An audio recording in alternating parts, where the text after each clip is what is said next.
آج کی نصیحت یہ ہے میرے بھائیوں، آپ نماز پڑھتے ہیں، جب بھی آپ نماز پڑھیں تو نماز کے اندر سورۃ فاتحہ پڑھنا ضروری ہے۔ اکثر ہمارے بھائی سالوں سال نماز پڑھتے ہیں لیکن نماز میں سورۃ فاتحہ نہیں پڑھتے۔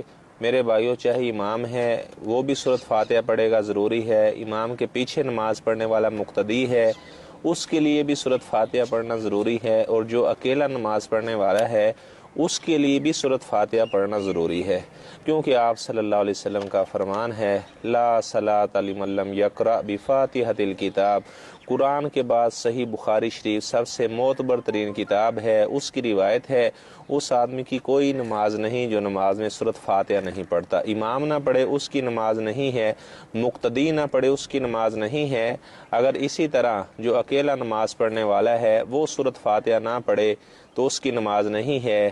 ایسی نماز عید بھی قبول اللہ نہیں کرتا، جنازے کی نماز بھی قبول نہیں کرتا، چاہے وہ سورج گرہن لگنے کی نماز ہے، نفل نماز ہے، فرض ہے، سنت ہے، وتر ہے، جس میں میرے بھائیوں سورۃ فاتحہ نہیں ہے اس نماز کو قبول نہیں کیا جاتا۔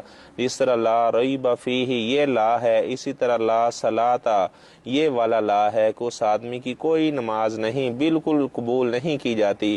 تو میرے بھائیوں سورۃ فاتحہ ہر نماز کے اندر پڑھیں، اللہ تعالیٰ آپ کو اس حدیث پر عمل کرنے کی توفیق عطا فرمائے۔